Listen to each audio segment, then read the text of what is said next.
வணக்கம் வேந்தரின் ஒரு நாள் ஒரு பொழுது இரவு செய்திகளுக்காக ஆர்த்தி. முதலில் தலைப்புச் செய்திகள். ஜவஹர்லால் பல்கலைக்கழகத்தில் மாணவர் முத்துகிருஷ்ணன் மர்ம மரணம். சிபிஐ விசாரணை நடத்த பெற்றோர் கோரிக்கை. சசிகலா விளக்கத்துக்கு தேர்தல் ஆணையத்திடம் பன்னீர்செல்வம் அணி பதில். நாளை தலைமை தேர்தல் ஆணையரை சந்திக்கிறார் பன்னீர்செல்வம்.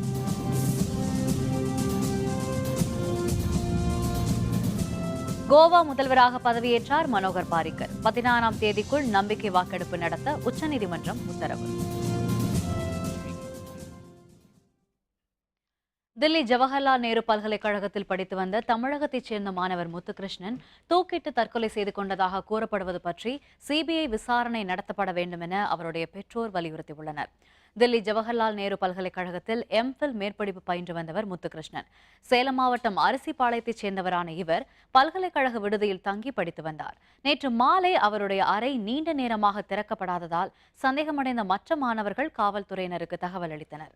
இதனையடுத்து அறைக்கதவை காவல்துறையினர் உடைத்து பார்த்தபோது மின்விசிறியில் தூக்கிட்ட நிலையில் முத்துகிருஷ்ணன் சடலமாக தொங்குவது தெரியவந்தது. இது தொடர்பாக தில்லி காவல்துறையினர் வழக்கு பதிவு செய்து விசாரணை மேற்கொண்டு வருகின்றனர்.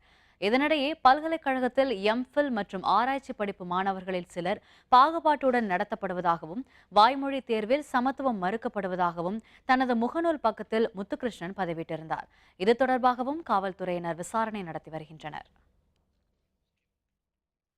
முத்துகிருஷ்ணன் தற்கொலை செய்து கொண்டதாக வெளியான தகவலை அடுத்து அவருடைய பெற்றோர்கள் இன்று காலை தில்லி புறப்பட்டுச் சென்றனர். தமது மகன் தற்கொலை செய்து கொள்ள வாய்ப்பில்லை என்றும் முத்துகிருஷ்ணன் மரணத்தில் மர்மம் இருப்பதால் சிபிஐ விசாரணை தேவை எனவும் அவர்கள் வலியுறுத்தினர். உடற்கூறு ஆய்வு நடத்தும் போது தங்களுடைய தரப்பைச் சேர்ந்த மருத்துவர் உடனிருக்க வேண்டும் என்றும் உடற்கூறு ஆய்வை வீடியோ பதிவு செய்ய வேண்டும் எனவும் முத்துகிருஷ்ணனின் தந்தை ஜீவானந்தம் தெரிவித்தார். இதனையடுத்து தில்லி காவல்துறையினர் அவர்களுடன் பேச்சுவார்த்தை நடத்தினர்.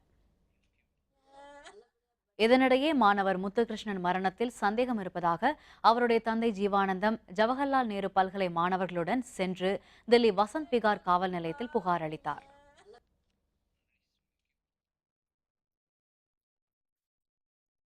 இதனிடையே உயிரிழந்த மாணவர் முத்துகிருஷ்ணன் குடும்பத்துக்கு தமிழக முதல்வர் பழனிசாமி இரங்கல் தெரிவித்துள்ளார். இது தொடர்பாக அவர் வெளியிட்டுள்ள அறிக்கையில் முத்துகிருஷ்ணன் குடும்பத்துக்கு முதல்வர் பொது நிவாரண நிதியிலிருந்து 3 லட்சம் ரூபாய் வழங்க உத்தரவிட்டுள்ளதாக தெரிவித்துள்ளார். மேலும் மாணவர் முத்துகிருஷ்ணன் உடலை சொந்த ஊருக்கு கொண்டு வருவதற்கு தேவையான அனைத்து உதவிகளை செய்யுமாறு அலுவலர்களுக்கு உத்தரவிட்டுள்ளதாகவும் அவர் குறிப்பிட்டுள்ளார்.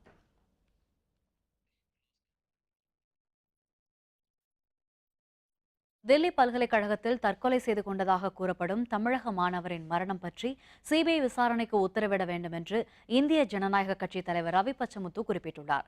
இது பற்றி அறிக்கை ஒன்றை ரவி பச்சமுத்து வெளியிட்டுள்ளார். தில்லியில் உள்ள ஜவஹர்லால் நேரு பல்கலைக்கழகத்தில் எம்பில் மேற்படிப்பு படித்து வந்த சேலத்தைச் சேர்ந்த மாணவர் முத்துகிருஷ்ணன் தூக்கிட்டு தற்கொலை செய்து கொண்டதாக கூறப்படும் செய்தி அதிர்ச்சி அளிப்பதாக குறிப்பிட்டுள்ள ரவி பச்சமுத்து, கடந்த ஆண்டு தில்லி எய்ம்ஸ் மருத்துவக் கல்லூரியில் முதுநிலை படிப்பு படித்துக் கொண்டிருந்த திருப்பூர் மாணவர் சரவணன் கல்லூரியில் சேர்ந்த 10 நாட்களில் மர்மமான முறையில் உயிரிழந்த சம்பவம் நாடு முழுவதும் கொந்தளிப்பான சூழ்நிலையை ஏற்படுத்தியதை நினைவூட்டியுள்ளார். அந்த சூடு குறையும் முன்பாகவே தற்போது ஜவஹர்லால் நேரு பல்கலைக்கழக மாணவர் முத்துகிருஷ்ணனின் மரணம் மீண்டும் பல கேள்விகளை ஏற்படுத்தியுள்ளதாக குறிப்பிட்டுள்ள ரவி பச்சமுத்து, ஹைதராபாத் பல்கலைக்கழக ஆராய்ச்சி மாணவர் ரோஹித் வேமுலாவுடன் தொடர்பில் இருந்தவர் மறைந்த முத்துகிருஷ்ணன் என்றும் அங்கிருந்து தில்லி JNU பல்கலைக்கழகத்தில் எம்பில் மேற்படிப்பிற்காக சேர்ந்தவருக்கு இப்படி ஒரு துயர முடிவு நிகழ்ந்துள்ளதாகவும் தெரிவித்துள்ளார். தில்லி காவல்துறை அலுவலர்கள் இது தற்கொலைதான் என்று கூறுகிறார்கள் என்றும், மாணவர் முத்துகிருஷ்ணன் கடந்த சில நாட்களாகவே மன அழுத்தத்தில் இருந்ததால் இப்படி ஒரு முடிவை எடுத்துள்ளதாக காவல்துறையினர் குறிப்பிட்டுள்ளதை தெரிவித்துள்ள ரவி பச்சமுத்து, மாணவர் முத்துகிருஷ்ணன் குடும்பத்தினர் அவர் தற்கொலை செய்து கொள்ள வாய்ப்பில்லை என்றும் இந்த மரணம் குறித்து சிபிஐ விசாரணை நடத்தப்பட வேண்டும் என்று வலியுறுத்தியுள்ளதாக தெரிவித்துள்ளார். தில்லியில் தொடர்ந்து தமிழக மாணவர்கள் தற்கொலை செய்து கொண்டதாக கூறப்படும் நிலையில் இதன் உண்மைத்தன்மையை வெளிக்கொணர சிபிஐ விசாரணை தேவை என்றும், தமிழக அரசு இதுகுறித்து மத்திய அரசிடம் வலியுறுத்தி முறையான விசாரணைக்கு உத்தரவிடச் செய்ய வேண்டும் என்றும் இந்திய ஜனநாயக கட்சி தலைவர் ரவி பச்சமுத்து வலியுறுத்தியுள்ளார். அதிமுக பொதுச் செயலராக சசிகலா நியமிக்கப்பட்டது செல்லாது என்று அளிக்கப்பட்ட புகாரில் சசிகலாவின் பதிலுக்கு பன்னீர்செல்வம் அணியினர் தேர்தல் ஆணையத்திடம் இன்று பதில் கடிதம் அளித்தனர். சசிகலா அதிமுக பொதுச் செயலராக தேர்வு செய்யப்பட்டது செல்லாது என பன்னீர்செல்வம் அணியைச் சேர்ந்த மைத்ரேயன் எம்பி தேர்தல் ஆணையத்திடம் புகார் மனு அளித்திருந்தார். இந்த மனுவின் மீது விளக்கம் அளிக்குமாறு சிறையில் உள்ள கட்சியின் பொதுச் செயலரான சசிகலாவுக்கு தேர்தல் ஆணையம் நோட்டீஸ் அனுப்பியிருந்தது. இந்த நோட்டீஸுக்கு கடந்த மாதம் 20 மற்றும் 28ஆம் தேதிகளில் சசிகலாவால் துணை பொதுச் செயலராக நியமிக்கப்பட்ட டிடிவி தினகரன் விளக்கம் அனுப்பினார். ஆனால் டிடிவி தினகரன் விளக்கம் அளித்திருப்பதை ஏற்க முடியாது என்று தெரிவித்த தேர்தல் ஆணையம் கட்சியிலிருந்து எழுதப்படும் கடிதத்தில் அதிகாரப்பூர்வமான நிர்வாகிதான் கையெழுத்திட வேண்டும் என்று குறிப்பிட்டிருந்தது. இதையடுத்து சசிகலா கடந்த 10ஆம் தேதி தேர்தல் ஆணையத்துக்கு தனது வழக்கறிஞர்கள் மூலம் பதில் அனுப்பினார். கட்சியின் பொதுக்குழு தன்னை பொதுச் செயலராக தேர்ந்தெடுத்ததில் எந்த விதிமீறலும் இல்லை என்று அவர் விளக்கம் அளித்திருந்தார். சசிகலாவின் விளக்க கடிதத்துக்கு பன்னீர்செல்வம் அணி இன்றைக்குள் பதிலளிக்க வேண்டும் என்று தேர்தல் ஆணையம் உத்தரவிட்டிருந்தது. இதையடுத்து பன்னீர்செல்வம் அணியின் பதில் கடிதத்தை அந்த அணியின் மைத்ரேயன் எம்பி தேர்தல் ஆணையத்திடம் வழங்கினார். 64 பக்கங்கள் கொண்ட பதில் மனுவில் சசிகலா பொதுச் செயலராக நியமிக்கப்பட்டது செல்லாது என்பதற்கான விளக்கம் அளிக்கப்பட்டுள்ளது. இந்நிலையில் நாளை தனது ஆதரவாளர்களுடன் தில்லி செல்லும் பன்னீர்செல்வம் பகல் 12 மணி அளவில் தலைமை தேர்தல் ஆணையர் நசீம் ஜெய்தியை சந்திக்கிறார். இந்த சந்திப்பின் போது சசிகலா மீதான புகாருக்கான விளக்கங்களை அவர் தலைமை தேர்தல் ஆணையரிடம் வழங்குவார் என்றும் ஆர்கே நகர் தொகுதி இடைத்தேர்தலில் போட்டியிட தமது அணிக்கு இரட்டை இலை சின்னத்தை ஒதுக்க கோருவார் என்றும் கூறப்படுகிறது.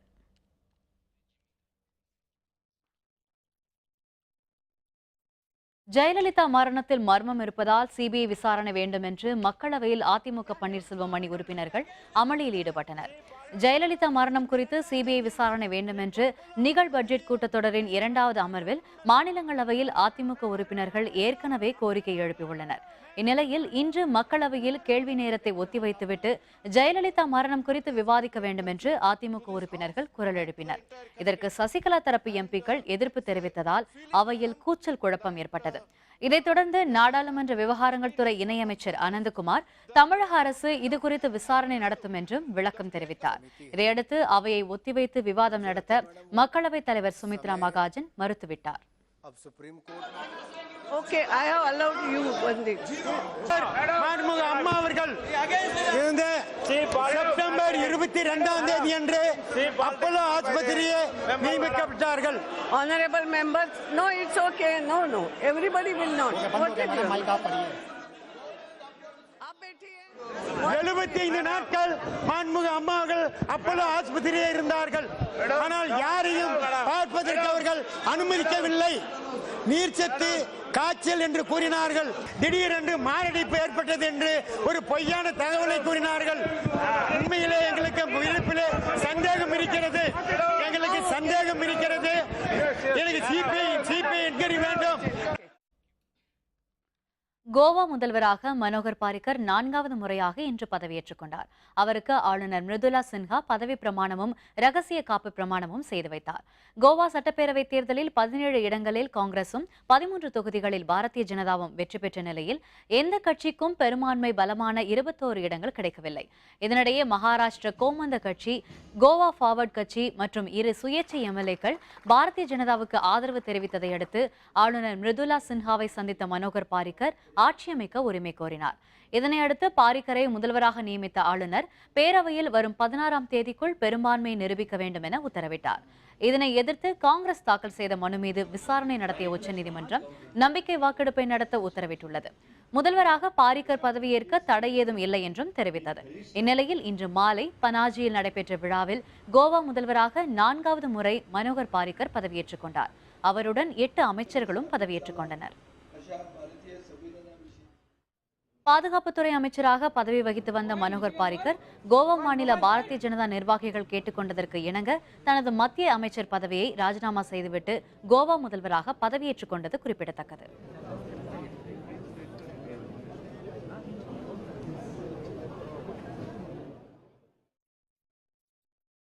ஹைட்ரோ கார்பன் திட்டத்துக்கு எதிர்ப்பு தெரிவித்து நல்லாண்டார் கொல்லையில் 27வது நாளாக தொடர் போராட்டத்தில் ஈடுபட்டுள்ள இளைஞர்கள் மற்றும் பொதுமக்கள் உடலில் சேற்றை பூசிக்கொண்டு ஒப்பாரி வைத்து தங்கள் எதிர்ப்பை தெரிவித்தனர். மேலும் ஆதிவாசிகள் போல் வேடமணிந்த இளைஞர்கள் மத்திய அரசுக்கு எதிராக முழக்கங்களை எழுப்பினர். ஒன்று நாங்கள் நம்பி இருக்கிறது இந்த விவசாய நிலங்கள் தான். எங்கள் நிலம் எங்களுக்கு பாதுகாத்து எங்களுக்கு ஒப்படைக்கணும். இடத்துக்காரர்கிட்ட ஒப்படைச்சு ஓஎன்சிசி வர சொல்லி அக்ரிமெண்ட்டை க்ளோஸ் பண்ணணும். ஆகையால் உடனடியாக 16ஆம் தேதி சட்டம் நிறைவேற்றி கெஜெட்டில் வெளியாகி எங்களுக்கு முழுமையாக அந்த இடத்துக்காரர்கிட்ட ஒப்படைச்சா நாங்கள் கைவிடுறதுக்கு நாங்கள் 27 நாட்களாக போராடி கொண்டிருக்கிறோம். ஆனால் அரசு சார்பில் எந்த ஒரு அறிவிப்பு எங்களுக்கு இதுவரைக்கும் கிடைக்கவில்லை. கண்டிப்பாக மத்திய அரசு மாநில அரசு கைவிடவில்லை என்றால் நாங்கள் தொடர்ந்து சாகும் வரை கூட இந்த இடத்திலிருந்து போராடுவோம். எங்களுடைய அடுத்த தலைமுறை எங்கள் தலைமுறை அடுத்த தலைமுறை பாதிக்கப்படும் என்றால் நாங்கள் இனி கல்லூரிக்கு சென்று எண்ணத்தை படித்து நாங்கள் என்ன செய்ய போகிறோம்? அனைவரும் ஒன்றிணைந்து இதற்காக கை கொடுக்க வேண்டும் என்பதை இந்த நேரத்தில் நான் தெரிவித்துக் கொள்கிறேன். திண்டிவனம் அருகே பள்ளத்தில் கார் கவிழ்ந்து விபத்து, மாணவி உள்ளிட்ட 4 பேர் பலி. விவரம் விளம்பர இடைவேளைக்கு பிறகு.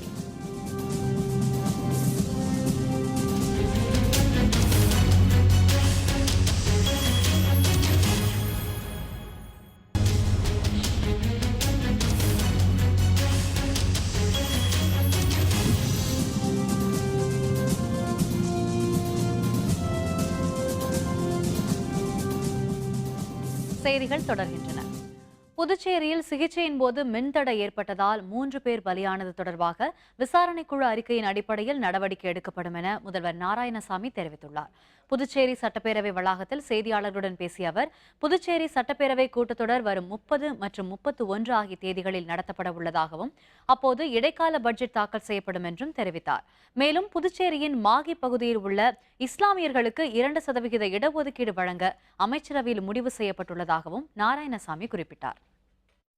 இந்திரா காந்தி அரசு மருத்துவக் கல்லூரியில் சென்று என்ன காரணம் என்பது சம்பந்தமாக இப்பொழுது விசாரணை செய்து வருகிறார்கள். அறிக்கை தாக்கல் செய்த உடனேயே அது சம்பந்தப்பட்டவர்கள் மருத்துவர்களாக இருந்தாலும் சரி, செவிலியர்களாக இருந்தாலும் சரி, அல்லது மின்சாரத்துறை அதிகாரியாக இருந்தாலும் சரி, கடுமையான நடவடிக்கை எடுப்போம் என்று அரசின் தரப்பிலே நாங்கள் கூறியிருக்கிறோம். யார் மீது நாங்கள் பாரபட்சம் காட்ட மாட்டோம். தமிழக சட்டப்பேரவையில் தாக்கல் செய்யப்பட உள்ள நிதிநிலை அறிக்கையில் போக்குவரத்து கழகத்துக்கு கூடுதலான நிதி ஒதுக்க வேண்டும் என தொழிற்சங்கங்கள் கோரிக்கை விடுத்துள்ளன. சென்னை தலைமைச் செயலகத்தில் போக்குவரத்து துறை அமைச்சர் விஜயபாஸ்கரை 10 போக்குவரத்து தொழிற்சங்கங்களைச் சேர்ந்த பிரதிநிதிகள் இன்று சந்தித்து பேசினர். பின்னர் செய்தியாளர்களுடன் பேசிய தொழிலாளர் முன்னேற்ற சங்க பொதுச் செயலர் நடராஜன், போக்குவரத்து கழகங்களுக்கு கூடுதலான நிதி ஒதுக்க வேண்டும் எனவும் ஓய்வூதியர்களுக்கு வழங்க வேண்டிய ஓய்வூதியம், போக்குவரத்து தொழிலாளர்களுக்கான நிலுவைத் தொகைகளை விரைந்து வழங்க வேண்டும் எனவும் கோரிக்கை வைத்துள்ளதாக குறிப்பிட்டார். அன்றாடம் ஏற்படுகிற வரவுக்கும் செலவுக்குமான இழப்பீடுகளை வழங்குவதற்கான அந்த நிதியை ஒதுக்குவதோடு கடந்த காலங்களில் போக்குவரத்து கழகங்கள் பெற்றிருக்கிற கடனுக்காக செலுத்தப்படுகிற வட்டி அதனை குறைப்பதற்கு ஏதுவாக கடந்த காலங்களில் பெற்றிருக்கிற கடனை திருப்பச் செலுத்துவதற்கு நிதி வேண்டும் என்றும் மாண்புமிகு போக்குவரத்து துறை அமைச்சர் அவர்களை சந்தித்து வலியுறுத்தியிருக்கிறோம். ஜல்லிக்கட்டு போட்டிகள் நடத்த அனுமதி கோரி அலங்காநல்லூரில் போராட்டம் நடத்தியவர்கள் மதுரை சிபிசிஐடி அலுவலகத்தில் இன்று விசாரணைக்கு ஆஜராகினர். ஜல்லிக்கட்டு போட்டிகள் நடத்த மதுரை மாவட்டம் அலங்காநல்லூரில் மிகப்பெரிய அளவில் போராட்டம் நடைபெற்றது. இந்த போராட்டம் தொடர்பாக சிபிசிஐடி காவல்துறையினர் விசாரணை மேற்கொண்டுள்ளனர். விஸ்வநாதபுரத்தில் நடைபெற்ற இந்த விசாரணைக்கு காவிரி உரிமை மீட்புக் குழுவைச் சேர்ந்த முகிலன், ராஜேஸ்வரி, செந்தில் உள்ளிட்டோர் நேரில் ஆஜராகினர். அலங்காநல்லூர் போராட்டம் தொடர்பாக 48 பேருக்கு அழைப்பாணை அனுப்பப்பட்டதாகவும் அவர்களில் 30 பேர் ஆஜராகியுள்ளதாகவும் சிபிசிஐடி காவல்துறை தரப்பில் தெரிவிக்கப்பட்டுள்ளது. இதனிடையே செய்தியாளர்களுடன் பேசிய முகிலன், தமிழர் பாரம்பரிய விளையாட்டான ஜல்லிக்கட்டுக்கு போராடியவர்கள் மீது சிபிசிஐடி காவல்துறையினர் விசாரணை நடத்துவது கண்டிக்கத்தக்கது என குறிப்பிட்டார். இந்த மண்ணின் பண்பாட்டு உரிமைக்காக பாடுபட்ட மாணவர்கள், இளைஞர்கள், பெண்கள், எங்களை போன்ற சமூக அக்கறை உள்ளவர்களை இந்த அரசாங்கம் அலைக்கழித்து வருவதை மிகவும் வன்மையாக கண்டிக்கிறோம். எங்கள் மீது வழக்கை மாற்றி போட்டு எங்களை துன்புறுத்தும் நோக்கோடு, மிரட்டும் நோக்கோடு விசாரணை செய்கிறது. எது வந்தாலும் நாங்கள் சந்திக்க தயாராக இருக்கிறோம். திருவாரூர் அருகே ஓஎன்ஜிசி நிறுவனத்தின் பணிகளை நிறுத்த வலியுறுத்தி கீழப்படுகையில் போராட்டத்தில் ஈடுபட்ட கிராம மக்கள் கைது செய்யப்பட்டனர்.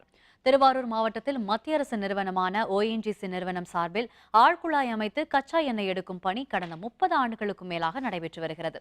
இந்த பணிகளை நிறுத்த வலியுறுத்தி கடந்த சில ஆண்டுகளாக விவசாயிகள் பல்வேறு கட்ட போராட்டங்களில் ஈடுபட்டுள்ளனர். இந்நிலையில் கீழப்படுகையில் அமைந்துள்ள ஓஎன்ஜிசி அலுவலகத்தை முற்றுகையிட்ட கிராம மக்கள் போராட்டத்தில் ஈடுபட்டனர். இதையடுத்து அனுமதியின்றி போராட்டத்தில் ஈடுபட்டதாக கூறி அவர்களை காவல்துறையினர் கைது செய்தனர். Methane, shale methane, hydrocarbon என்ற பெயர்ல அனைத்து மீத்தேன்களையும் எடுப்பது என்று எந்த திட்டத்தையும் இங்கே நாங்கள் அனுமதிக்க முடியாது. திருவாரூர் மாவட்ட நிர்வாகம் உடனடியாக நடவடிக்கை எடுத்து இந்த வளாகத்தை இழுத்து பூட்ட வேண்டும். தமிழக அரசு காவிரி படுகையை பாதுகாக்கப்பட்ட வேளாண் மண்டலம் என்று அறிவித்து எங்களை எல்லாம் பாதுகாக்க வேண்டும். வறட்சியால் பாதிக்கப்பட்ட விவசாயிகளுக்கு உரிய நிவாரணம் வழங்க வலியுறுத்தி தேனி மாவட்டத்தின் பல்வேறு பகுதிகளில் சாலை மறியலில் ஈடுபட்ட விவசாயிகள் கைது செய்யப்பட்டனர். பருவமழை பொய்த்து போனதால் தேனி மாவட்டத்தில் கடும் வறட்சி காரணமாக விவசாயம் வெகுவாக பாதிக்கப்பட்டது. இந்நிலையில் வறட்சியால் பாதிக்கப்பட்ட விவசாயிகளுக்கு உரிய நிவாரணம் வழங்க வலியுறுத்தி தமிழ்நாடு விவசாயிகள் சங்கம் சார்பில் தேனி மாவட்டத்தில் உத்தமபாளையம், போடி, பெரியகுளம் உள்ளிட்ட பல்வேறு இடங்களில் சாலை மறியல் போராட்டம் நடைபெற்றது. இதையடுத்து போராட்டத்தில் ஈடுபட்ட விவசாயிகளை காவல்துறையினர் கைது செய்தனர். மாநில அரசு வறட்சிக்கு வரம்பு கட்டி 5 ஏக்கருக்கு கீழே உள்ளவர்களுக்குத்தான் வறட்சி நிவாரணம், அதுவும் இடுபொருளுக்குத்தான் வறட்சி நிவாரணம் என்பதை ஏற்றுக்கொள்ள மாட்டோம். ஆகவே முழுமையாக கணக்கெடுப்பு செய்து முழு தொகையும் பயிர் இன்சூரன்ஸ் உட்பட அனைத்தும் கொடுப்பதற்கு நடவடிக்கை எடுக்க வேண்டிய தமிழ்நாடு விவசாயிகள் சங்கத்தின் சார்பிலே கேட்டுக்கொள்கிறோம். விருதுநகர் அருகே உள்ள சங்கரலிங்கபுரம் கிராமத்தில் மின்சாரம் தாக்கி பள்ளி மாணவன் பலியானான். விருதுநகர் மாவட்டம் சங்கரலிங்கபுரம் ஆர்ஆர் நகரைச் சேர்ந்த ராஜேஷ் என்பவரின் மகன் தயாநிதி அங்குள்ள அரசு பள்ளியில் 6ஆம் வகுப்பு படித்து வந்தார். அவருடைய பெற்றோர்கள் வேலைக்கு சென்றிருந்த நிலையில் தொலைக்காட்சியை பார்த்து கொண்டிருந்தார். அப்போது மின்விசிறியில் ஏற்பட்ட மின்கசிவால் மின்சாரம் பாய்ந்து மாணவர் தயாநிதி உடல் கருகி பரிதாபமாக பலியானார். அந்த இடத்திற்கு வந்த ஆமத்தூர் காவல்துறையினர் மாணவன் மரணம் குறித்து வழக்கு பதிவு செய்து விசாரணை மேற்கொண்டுள்ளனர்.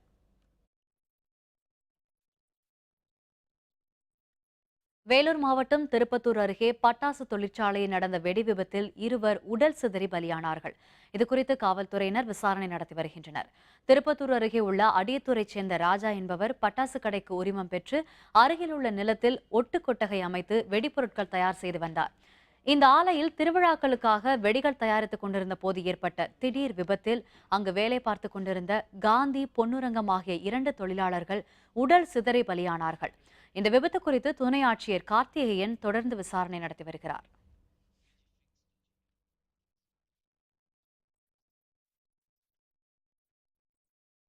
விழுப்புரம் மாவட்டம் திண்டிவனம் அருகே நேரிட்ட சாலை விபத்தில் 4 பேர் பலியாகினர். ஒருவர் படுகாயமடைந்தார். ஆந்திர மாநிலம் திருச்சானூரைச் சேர்ந்த மாரிச்செல்வம் மற்றும் குடும்பத்தினர் ராமநாதபுரத்தில் உள்ள கோவிலுக்கு சென்றுவிட்டு திண்டிவனம் நோக்கி காரில் வந்து கொண்டிருந்தனர். அப்போது முன்னே சென்ற கார் மீது மோதாமல் இருக்க ஓட்டுநர் காரை திருப்பியுள்ளார். அந்நிலையில் ஓட்டுநரின் கட்டுப்பாட்டை இழந்த கார் சாலையோரத்தில் உள்ள பள்ளத்தில் கவிழ்ந்து விபத்துக்குள்ளானது. இதில் காரில் பயணம் செய்த 4 பேர் அதே இடத்திலேயே பலியாகினர். படுகாயமடைந்த ஒருவர் மேல் சிகிச்சைக்காக முண்டியம்பாக்கம் அரசு மருத்துவக் கல்லூரி மருத்துவமனைக்கு காவல்துறையினர் அனுப்பி வைத்தனர். விபத்து குறித்து காவல்துறையினர் விசாரணை மேற்கொண்டனர்.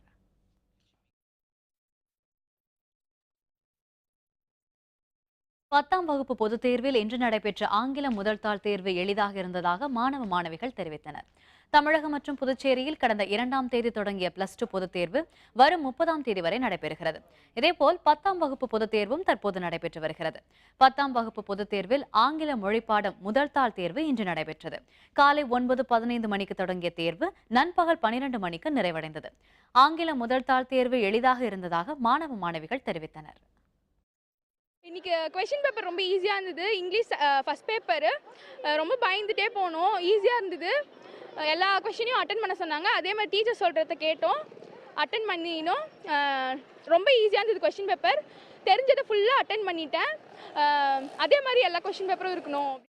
ஈஸியாக இருந்துச்சு பேப்பர்லாம். அதுக்கப்புறம் தமிழ் நல்லா ஈஸியாக இருந்துச்சு. தமிழ் 2 ஈஸியாக இருந்துச்சு. இங்கிலீஷ் ஃபஸ்ட் பேப்பர் ஈஸியாக இருந்துச்சு. 90 மார்க் வரும்னு நினைக்கிறோம். நாங்கள் அப்படி தான் எழுதியிருக்கோம். இன்றைக்கி எக்ஸாம் ரொம்ப ஈஸியாக இருந்தது. கொஷின் பேப்பர் பார்த்த உடனே சந்தோஷமாக இருந்தது எழுதுறதுக்கு. இதே மாதிரி எல்லா கொஷின் பேப்பரும் வந்தால் ஈஸியாக எழுதணும். கேர்ள்ஸ் ஸ்கூல் கண்டிப்பாக இந்த தடவை சென்ட்டும் கொடு. தஞ்சாவூர் மாவட்டத்தின் பல்வேறு பகுதிகளில் இன்று கனமழை பெய்ததால் வெயிலின் தாக்கம் குறைந்து குளிர்ச்சி நிலவியதால் மக்கள் நிம்மதியடைந்தனர். தஞ்சாவூர் மாவட்டத்தில் பல்வேறு பகுதிகளில் கடந்த சில நாட்களாக வெயிலின் தாக்கம் அதிகரித்து காணப்பட்டது. இதனால் மக்கள் அவதியுற்று வந்தனர். இந்நிலையில் இன்று காலையில் சுமார் 2 மணி நேரத்திற்கு மேல் கனமழை பெய்தது. இதனால் வெப்பம் தணிந்து குளிர்ச்சி நிலவியது. இந்த மழை விவசாயத்திற்கு பயனளிக்காது என்றாலும் நிலத்தடி நீர்மட்டம் உயர்ந்து குடிநீர் தட்டுப்பாடு தீரும் என அப்பகுதி மக்கள் மகிழ்ச்சியுடன் தெரிவித்தனர். அதிகளவாக தஞ்சையில் 27 மில்லிமீட்டரும், குறைந்த அளவாக ஈச்சன் விடுதியில் 5.2 மில்லிமீட்டரும் மழை பதிவாகியுள்ளது. திருவள்ளூர் மாவட்டத்தின் பல்வேறு பகுதிகளில் பரவலாக மழை பெய்ததால் மக்கள் மகிழ்ச்சியடைந்தனர்.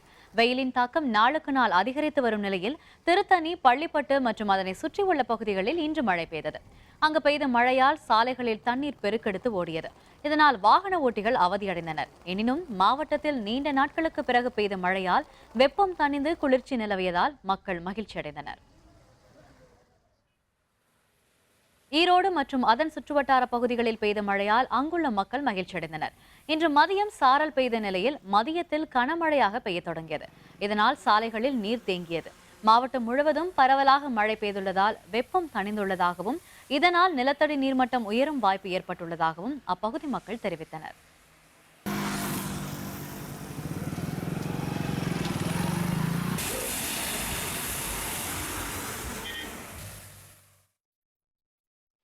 புதுக்கோட்டை மாவட்டத்தின் பல பகுதிகளிலும் இன்று காலையில் நல்ல மழை பெய்ததால் விவசாயிகளும் மக்களும் மகிழ்ச்சியடைந்தனர். புதுக்கோட்டை மாவட்டம் முழுவதும் கடந்த சில நாட்களாக வெயிலின் தாக்கம் அதிகமாக இருந்ததால் மக்கள் பெரும் சிரமத்திற்கு ஆளாகினர். கடும் வறட்சி காரணமாக விவசாய பயிர்கள் கருகும் சூழ்நிலை உருவானது. இந்த நிலையில் நேற்று முதல் மாவட்டத்தின் பல பகுதிகளில் மழை பெய்தது. இன்று காலையிலும் வடகாடு, மாங்காடு, கோட்டைக்காடு, அணவயல் உள்பட மாவட்டத்தின் பல பகுதிகளிலும் நல்ல மழை பெய்தது. இதனால் வெப்பம் தணிந்து குளிர்ச்சியான சூழ்நிலை நிலவி வருவதால் விவசாயிகளும் மக்களும் மகிழ்ச்சியடைந்துள்ளனர்.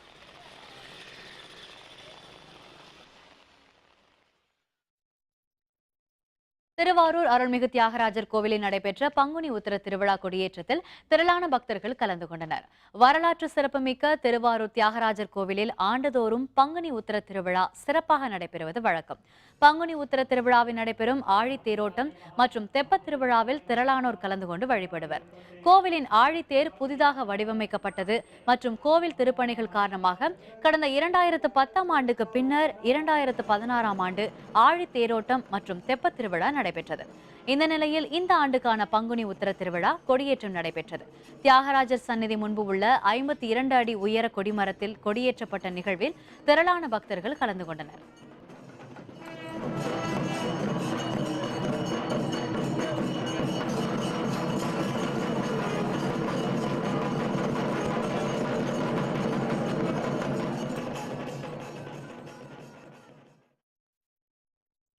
இந்தியன் வெல்ஸ் ATP டென்னிஸ் போட்டி, பிரான்ஸ் வீரர் மான்ஃபெல்ஸ் வெற்றி.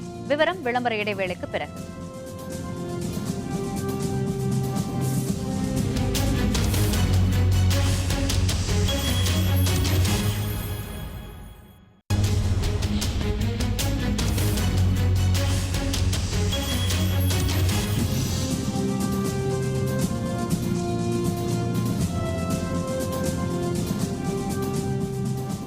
செய்திகள் தொடர்கின்றன. இனி அயலக செய்திகள்.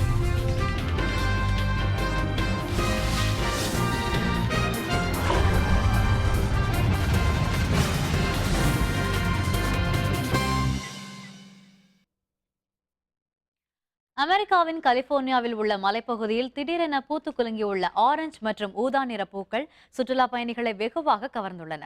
கலிபோர்னியாவில் தற்போது கடும் வறட்சி நிலவி வருகிறது. இந்நிலையில் எல்சினோர் மலைப்பகுதியில் திடீரென ஆரஞ்சு மற்றும் ஊதா நிற பூக்கள் பூத்து குலுங்குகின்றன. சாலையில் பயணிப்போர் வாகனங்களை நிறுத்திவிட்டு மஞ்சள் போர்வை போர்த்தியது போன்று மலை முழுவதும் படர்ந்துள்ள பூக்களை வியப்புடன் கண்டுகளித்து வருகின்றனர். சிலர் தங்களது செல்போனில் பூக்களை படம் பிடித்ததுடன் பூக்களை பறித்து வீட்டிற்கு எடுத்துச் செல்கின்றனர். காலம் தவறி பூத்துள்ள இந்த பூக்களை காண பயணிகள் குவிந்து வருவதால் அந்த மலைப்பகுதி சுற்றுலா தலமாக மாறியுள்ளது.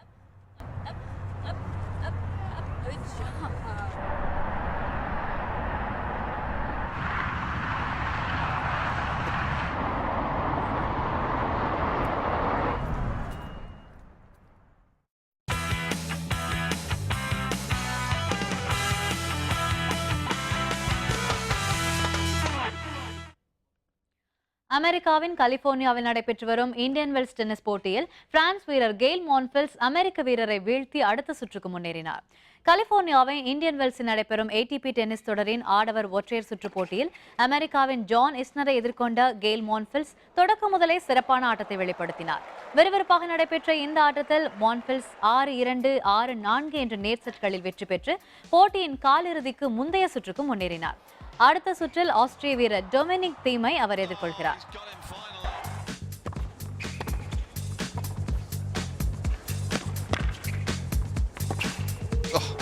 just been an entirely different league Monfils has been in. It was magnificent, Monfils, this evening. மீண்டும் தலைப்புச் செய்திகள்.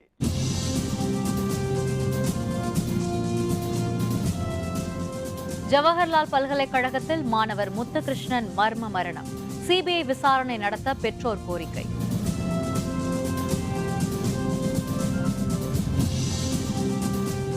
சசிகலா விளக்கத்துக்கு தேர்தல் ஆணையத்திடம் பன்னீர்செல்வம் அணி பதில்.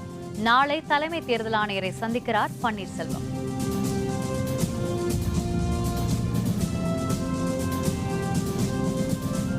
கோவா முதல்வராக பதவியேற்றார் மனோகர் பாரிக்கர். 16ஆம் தேதிக்குள் நம்பிக்கை வாக்கெடுப்பு நடத்த உச்சநீதிமன்றம் உத்தரவு. இத்துடன் வேந்தரின் ஒரு நாள் ஒரு பொழுது இரவு செய்திகள் நிறைவடைந்தன. மீண்டும் இரவு 10 மணிக்கு கண்ணுறங்கும் வேளை இரவு செய்திகளில் சந்திப்போம். வணக்கம்.